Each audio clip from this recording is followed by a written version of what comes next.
Clara Weston had always been a woman of the land. Her calloused hands and quiet spirit carved from years tending the same sun-drenched acres her father once walked. When her only son, Daniel, begged her for help to save his struggling hardware store, Clara didn't hesitate. Without second-guessing, she signed away the deed to her farm, the only inheritance she had, to the bank so Daniel could breathe life back into his dream. But dreams have a way of changing people.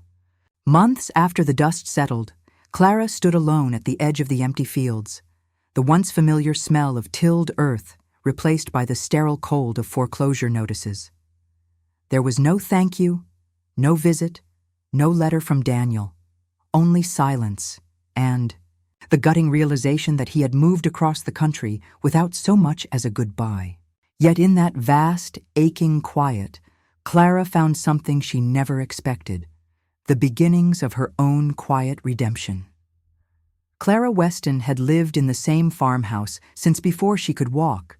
It was a sturdy, sensible home, white clapboard siding, a crooked front porch where the swings creaked under lazy summer sunsets, and a kitchen that always smelled of bread and strong coffee. The land was her father's before her, and his father before that. 5 generations of Westons had been buried just beyond the north field, under a cluster of whispering cottonwoods. Life had never been easy, but it had always been hers. She knew every inch of the property, the soft places where wild strawberries grew in the spring, the low dips where water pooled after a heavy rain, the sweet spot in the barn where the light shone through a knothole at just the right angle to make dust look like gold. When Clara married Tom Weston, a quiet man with a gentle laugh, they carried on the tradition without fanfare. They raised a son, Daniel, who used to run through the rows of corn with the family dog chasing after him, his laughter rising up like a lark over the fields. Clara was not a woman of ambition, nor one of regret. She lived simply, worked hard, and believed that loyalty to family was as natural and necessary as breathing. After Tom's death, an unexpected heart attack at only 54, Clara kept the farm running with sheer grit and a stubborn refusal to ask for help. Daniel had left for college by then, chasing bigger dreams in the city, but he called every Sunday like clockwork. Clara never missed a call, even if it meant setting down her mending or running in from the fields with muddy boots. Years passed. The farm aged with her, a little more each season. The paint peeled, the fences sagged, and the barn roof leaked in 3 places, but it was still home. It was still hers. Then came the call that would change everything. The call came on a Tuesday afternoon when the late summer heat had dried the air so much that even the wind seemed tired. Clara had just finished mending the last section of the south fence when the phone rang inside the house. She wiped her hands on her apron, hurried across the dusty yard, and picked up the receiver. "Mom? It's me." Daniel's voice crackled.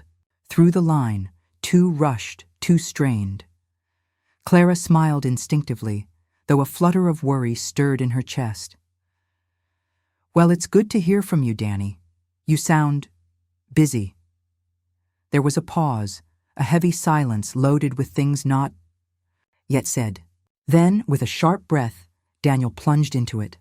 "Mom, I need your help. The store, it's not going well. The economy's terrible. People are buying everything online now. I'm drowning in debt. If I lose the store, I lose everything." His words stumbled over each other, frantic and raw.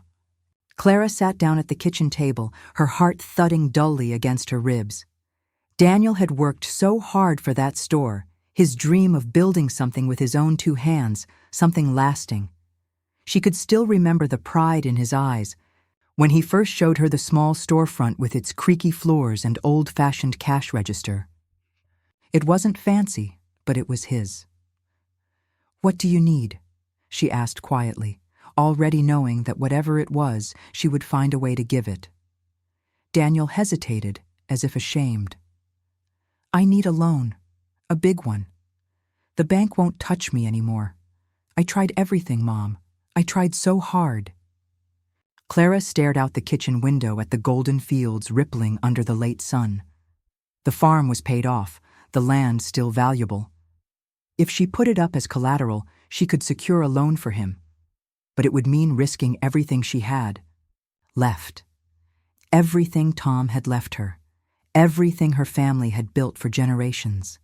Still, there was no real choice. "Tell me where to sign," she said, her voice steady, her decision made. The paperwork was swift and brutal. Clara sat across from the banker, a young man who looked barely old enough to shave, as he explained the terms she already understood too well. If Daniel defaulted, the bank would seize the property. No second chances, no negotiations. Clara signed her name in careful, looping letters. She handed over the deed to her family's legacy without so much as a tremble in her hand. When she told Daniel the money was on its way, he cried, real broken sobs that crackled through the phone and pierced her heart. He promised he'd pay her back. Promised he'd come visit more often. Promised it would all be worth it. Clara believed him, because that's what mothers do. They believe in their children even when the rest of the world turns its back. Weeks passed. Daniel thanked her profusely at first, calling often with updates about how the store was turning around. He talked about new shelves, fresh paint, and weekend specials. It seemed for a little while that the sacrifice had been worth it. Clara busied herself around the farm, pretending not to notice the subtle changes creeping up on her. The new mail that came addressed to the bank. The polite but firm letters reminding her of loan terms. The way the young banker avoided her. When they crossed paths at the market. Autumn arrived in a blaze of red and gold, and Clara threw herself into the harvest. She canned tomatoes, put up jars of peaches, and stacked firewood against the coming winter. Life went on as it always had, quiet, sturdy, uncomplaining. But the calls from Daniel grew shorter, more infrequent. Then they stopped altogether. When Thanksgiving came and went without a word from him, Clara allowed herself to cry for the first time. Just a few tears, quickly wiped away with the corner of her apron. By Christmas, she knew something had changed, something deep and permanent. Still, she waited. Through the long, bitter winter, she waited. Through letters from the bank threatening foreclosure, she waited. Through the gnawing loneliness of birthdays and holidays spent in silence, she waited. It wasn't until a neighbor mentioned, almost in passing, that they'd heard Daniel had moved out west, starting a new business, that Clara finally accepted the truth. He was gone. He had left without looking back, without even saying goodbye. The first true storm of winter came late that year, but when it hit, it did not hold back. Winds howled against the old farmhouse, rattling the loose window panes like angry spirits. Clara wrapped herself in Tom's old flannel coat and sat by the stove, watching the fire dance low and stubborn. Outside, the world was being stripped bare. Snow piled in drifts against the barn, the fields erased beneath a suffocating white sheet. Clara had weathered harsher winters before, but this one felt different. This one gnawed at her spirit, reminding her with every gust that she was more alone than she had ever been. Days blurred together. Each morning, Clara trudged through the deep snow to check on the outbuildings, though the cattle had been sold off years ago when money got tight. She shoveled the long, cracked walkway with mechanical movements, her muscles aching from the cold and the effort. There was no one to visit, no letters to open, no phone calls to expect.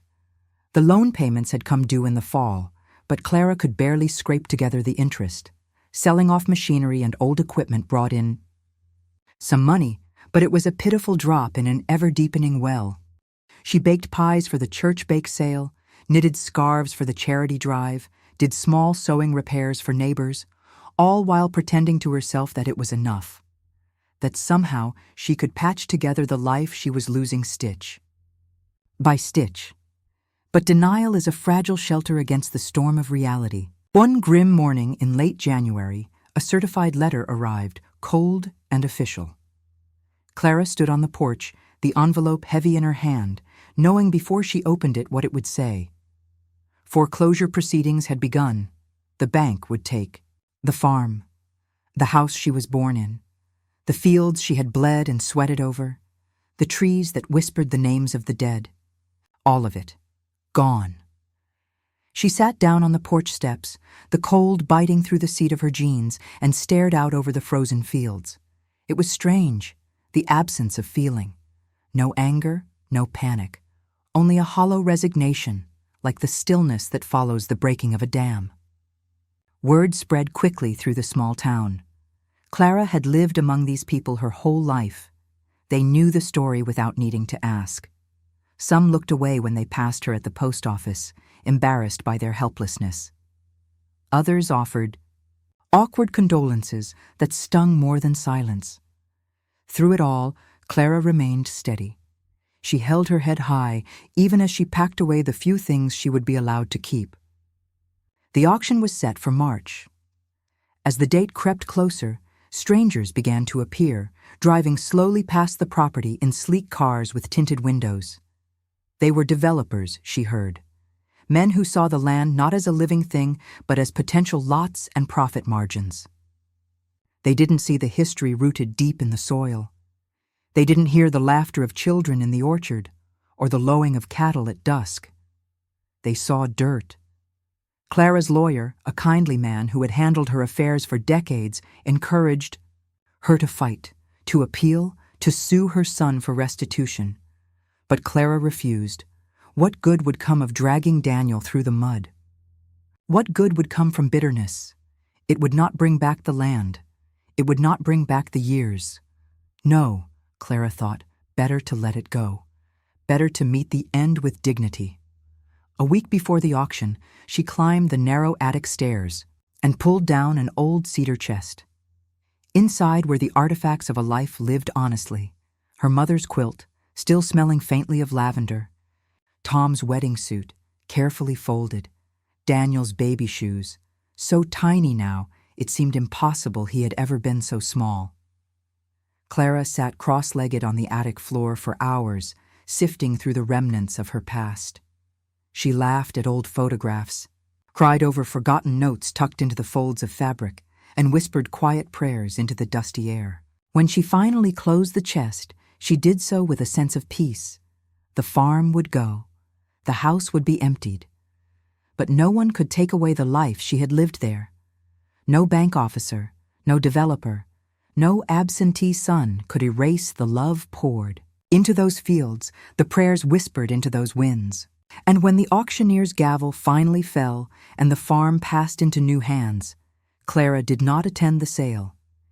Instead, she spent that morning down by the creek, the place where Daniel had once caught his first fish.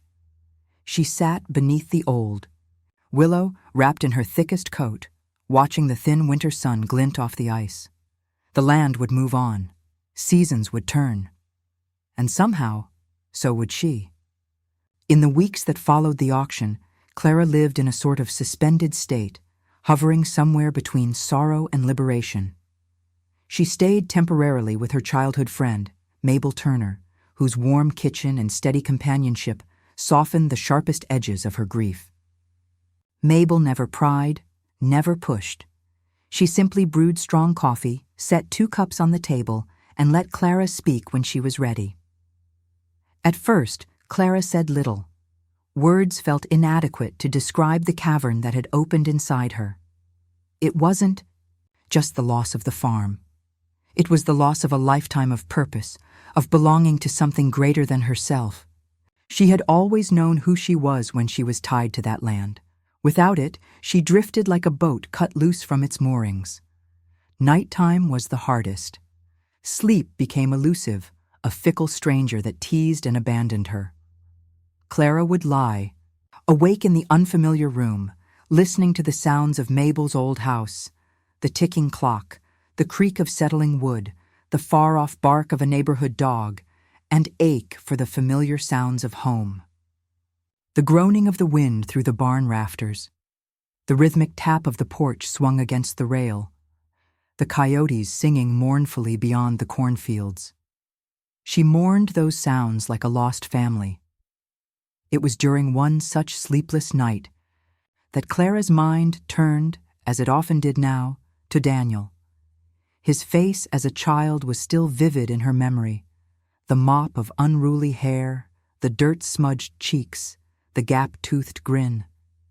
She had loved him with a fierce, uncomplicated devotion, the kind that didn't ask for anything in return, a mother's love, absolute, unquestioning. She had thought that love would be enough, that by giving everything she had, she would protect him from failure, from disappointment, from harm. Instead, she had watched him walk away, carrying her sacrifices, like loose change in his pocket. The betrayal festered in the quiet corners of her mind, no matter how hard she tried to push it aside. It was not just that Daniel had left, it was how easily he seemed to forget. No call, no letter, no apology, as if the life they had shared had been a chapter he had long since closed. Mabel, sensing the deepening shadows within her friend, suggested, gently one morning, "Maybe you need to talk to him, Clara, even if it's just for yourself." Clara shook her head, stirring her coffee absently. "What's the point? He's made his choice. He's built a life somewhere else. I'm not part of it anymore." "But you deserve to say what's in your heart," Mabel said quietly. The words lingered, echoing long after the conversation ended. In the end, Clara decided not to call, not to write. She understood now that closure was not something Daniel could give her. It was something she would have to build for herself, piece by painful piece. Instead of chasing answers from someone who had already left, Clara turned her focus inward.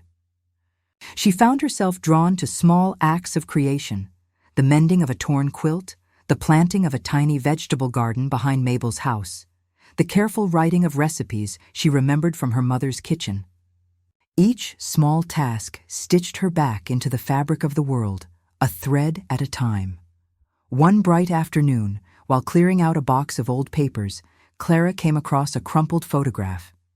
It was a picture of the farm from decades ago, taken at harvest time. Tom stood beside a young Clara, one arm slung proudly around her shoulders, both of them smiling wide, the fields bursting golden behind them. Daniel, a baby then, perched on her hip.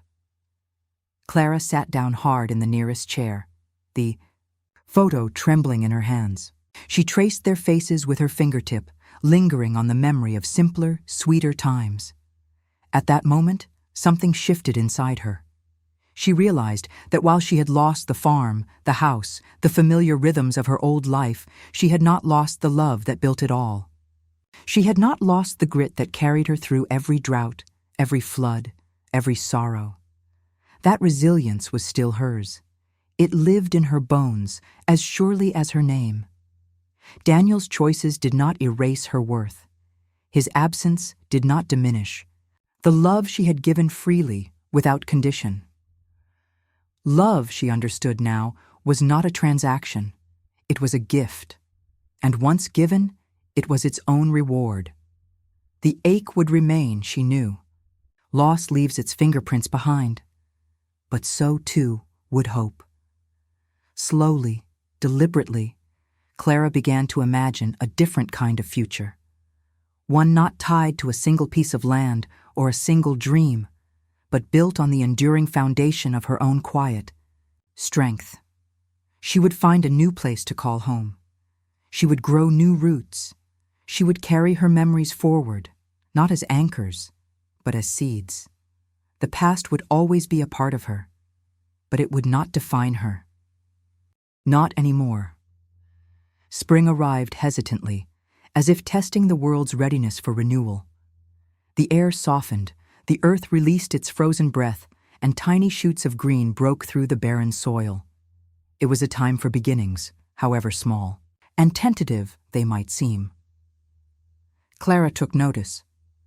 With Mabel's quiet encouragement, she applied for a small position at the local library. It wasn't much, just shelving books and tending the front desk 2 days a week.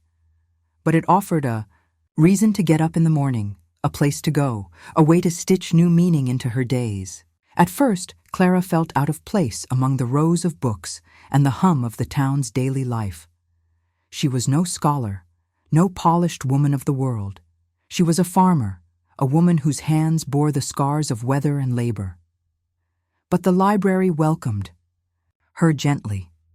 Children waved shyly when she helped them find picture books. Retired teachers stopped to chat about local history. Lonely widows found their way into her quiet company without needing to say much at all. The hours passed easily, and Clara found comfort in the slow, steady rhythm of the place. One afternoon, while shelving a collection of old poetry books, she stumbled across a worn volume by an American poet she barely remembered from school. The book opened by chance to a dog-eared page, and Clara's eyes caught a line. "Though we travel the world over to find the beautiful, we must carry it with us, or we find it not." She read the line again, letting the words settle deep within her. It was a simple truth, and it spoke to her in a way she hadn't expected. All her life, Clara had tied her sense of beauty, of worth, to the farm, to tradition, to family. But maybe, just maybe, beauty wasn't confined to a particular place or a specific dream. Maybe it lived inside her, waiting to be carried forward, into whatever new life awaited. The realization didn't erase the sadness, but it softened it. For the first time in many months, Clara smiled, not a forced, polite smile, but a real one, rising from some stubborn wellspring inside her. That evening, she baked a pie, apple, with cinnamon and butter, and brought it to the library staff as a quiet thank you. They laughed, surprised and delighted, and insisted she sit with them while they shared it, trading stories about their clumsy younger days and secret ambitions. In that cozy room, surrounded by the low murmur of friendship and the golden scent of warm apples, Clara felt something shift again, a small seed of belonging, newly planted. She was not the same woman who had once clung to her past with trembling hands. She was learning, slowly and without fanfare, that survival was not enough, that life, even after great loss, could hold moments of unexpected sweetness, and that sometimes even the smallest beginnings could carry the weight of a brand new hope. Just as Clara began to find her footing again, the past came knocking in a way she never expected. It happened on an ordinary Wednesday afternoon. She was finishing her shift at the library, wiping down the wooden checkout counter, when Mabel rushed in, her face flushed with urgency.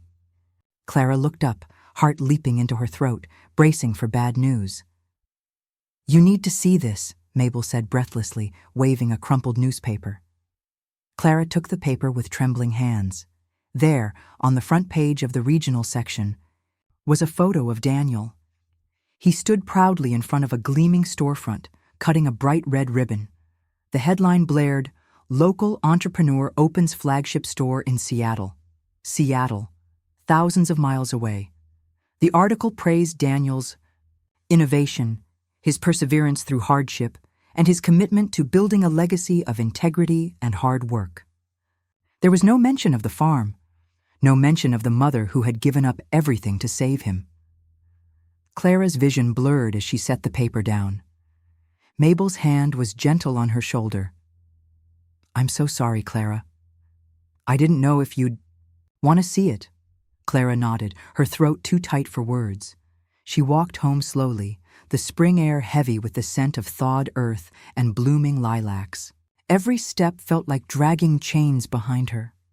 She had thought she had made peace with Daniel's absence. She had convinced herself she could let go quietly, with dignity. But seeing his face smiling in that newspaper, so full of new beginnings, so empty of acknowledgement, ripped open a fresh wound. That evening, sitting in Mabel's kitchen, Clara finally allowed the anger she had buried so deep to surface. Not a hot, raging anger, but a cold, weary resentment that seeped into her bones. How easily he had erased her. How quickly he had rebuilt his life while she was left to pick up the broken pieces of hers. For the first time, Clara let herself admit the full truth. Daniel had chosen to forget her. Not by accident, not by some tragic miscommunication, by choice. And that choice spoke volumes. Mabel listened quietly as Clara poured it all out. The years of sacrifice, the loneliness, the helpless hope that had clung to her like a second skin. When Clara finished, the silence between them was thick with shared sorrow. Mabel finally spoke, her voice soft but steady. "You have every right to be angry, Clara. You have every right to grieve what you lost. But don't let his choices steal the rest of your life, too. You're worth more than that."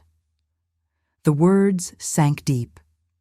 That night, Clara wrote a letter to Daniel. Not to send, but for herself. She wrote about the farm, about Tom, about the sacrifices she had made out of love. She wrote about the pain of his abandonment and the dignity she intended to reclaim.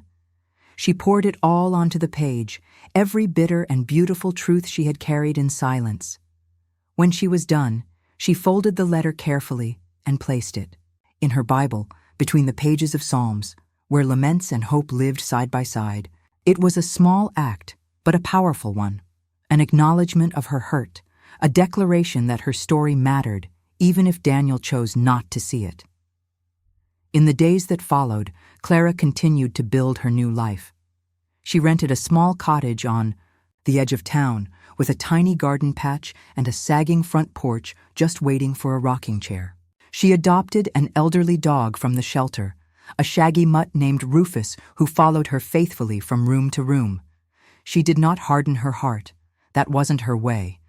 But she did learn to guard it more carefully. Love had nearly broken her. But it had also, in the end, been her salvation. Because love, when given freely and without demand, became something no betrayal could destroy. And Clara Weston was, above all things, a woman who loved deeply and lived fully. Even after losing almost everything, summer returned in full bloom, and with it, a quiet rhythm settled into Clara's days. She rose early, fed Rufus, tended her small garden, and spent quiet afternoons volunteering at the library. The cottage, modest and unassuming, began to feel like home in ways she hadn't expected. There was comfort in the smallness of it, in its manageable needs, in the way it welcomed her each evening without expectation. Clara no longer scanned the mail for a letter bearing Daniel's handwriting. She no longer paused at the phone's ring, heart in her throat. Some griefs did not heal by forgetting. They healed by acceptance. Still, the past had its ways of testing even the strongest resolutions.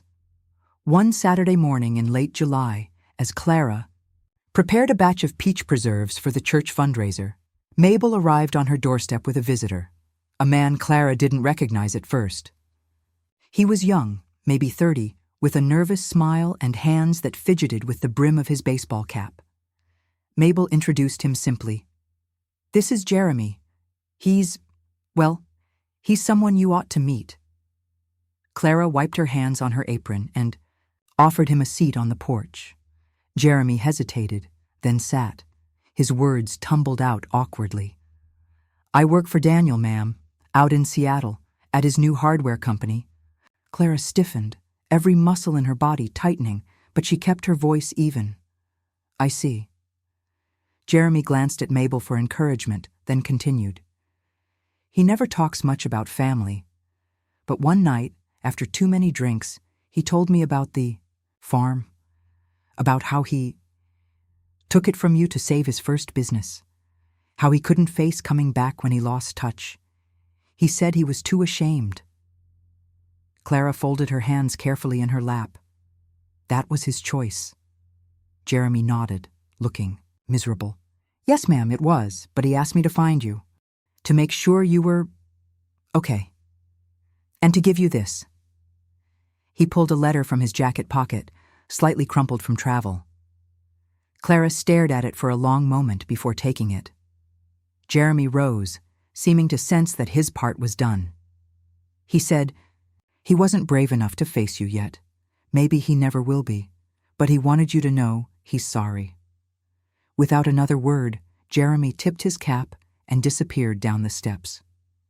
Mabel lingered for a moment. "You don't have to read it," she said softly. "Not if it'll hurt more than it helps." Clara said nothing.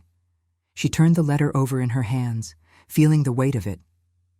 After Mabel left, Clara sat alone on the porch, Rufus at her feet, the sound of bees humming in the warm air.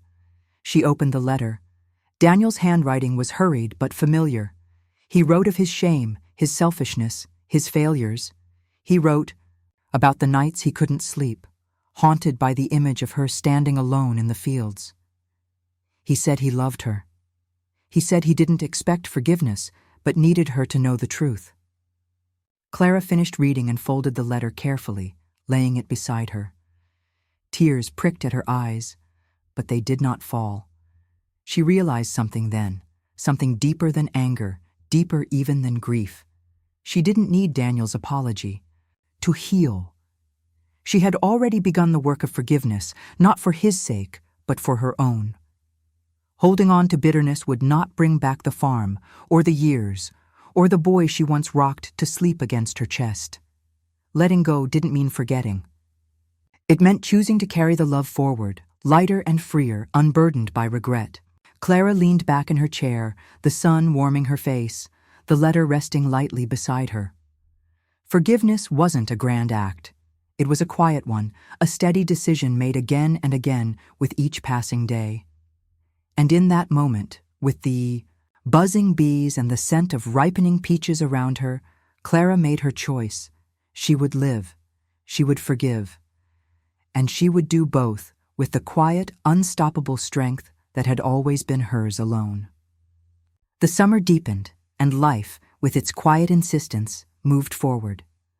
Clara folded Daniel's letter into a small wooden box she kept beside her bed. It sat among other relics of her past, a photograph of Tom in his wedding suit, a pressed rose from her mother's garden, a yellowed birth announcement for Daniel. It belonged there, part of her story, but no longer the center of it. Her days took on a peaceful rhythm. Morning walks with Rufus through the dew-damp fields, afternoons tending to her vibrant little garden, evenings spent reading by lamplight, the world outside her window, soft and still. The pain did not vanish, but it no longer owned her. It lived quietly inside her, like an old scar, tender to the touch, but no longer raw. Sometimes, when the breeze carried the scent of fresh-cut grass or rain on warm earth, Clara's mind drifted back to the farm.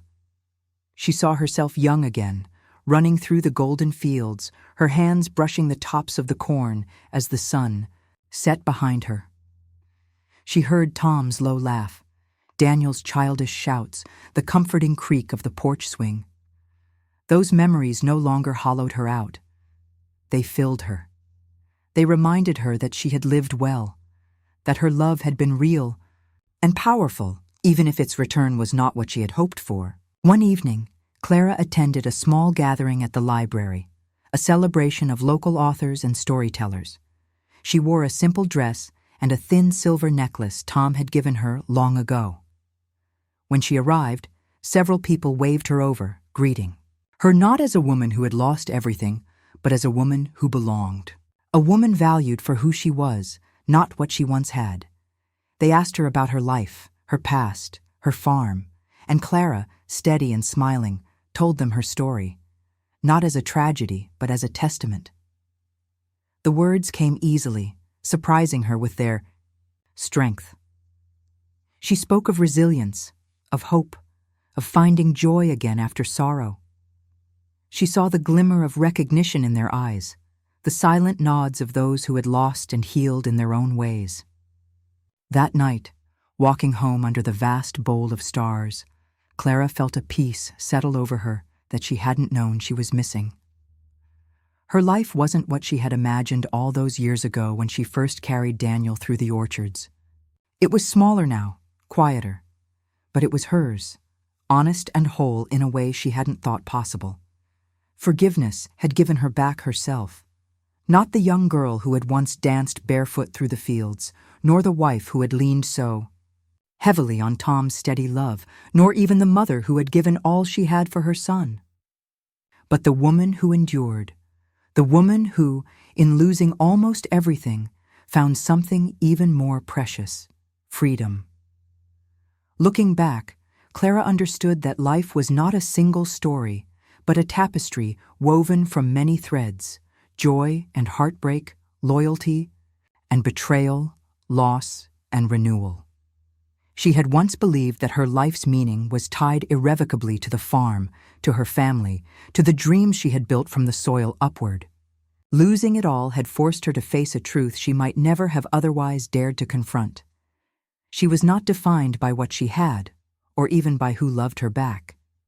She was defined by how she loved, how she endured, how she chose to keep moving forward, even when everything around her seemed to fall away. Forgiveness had not come easily. It had not been an emotional wave that swept over her in a single moment. It had come in small decisions, each day choosing to open her heart a little wider, to carry her memories as blessings rather than burdens. Daniel's betrayal had carved a scar deep within her. But scars were not weaknesses. They were proof of survival. Proof that she had risked love, given freely, without guarantee of return. Clara Weston, simple farmer's daughter, steadfast, wife, heartbroken mother, had built a new life from ashes, not because she had no other choice, but because she chose to believe that her best days were not all behind her. And in the quiet of her small sunlit cottage, with Rufus snoring at her feet and the scent of garden blooms drifting through the open window, Clara knew something she had never doubted even on her darkest days. She had loved well. She had lived well. And no one, not even the ones who left her behind, could take that away. If Clara's quiet strength and enduring love touched your heart, don't keep this story to yourself. Share it with someone who might need a reminder that resilience, forgiveness, and hope are never wasted. And if you believe, like Clara, that true strength lies not in what we hold on to, but in what we are willing to release, then join our community by subscribing for more heartfelt stories of courage, redemption, and the unbreakable human spirit. Thank you for spending this time with us. Your journey matters, and your story isn't over yet.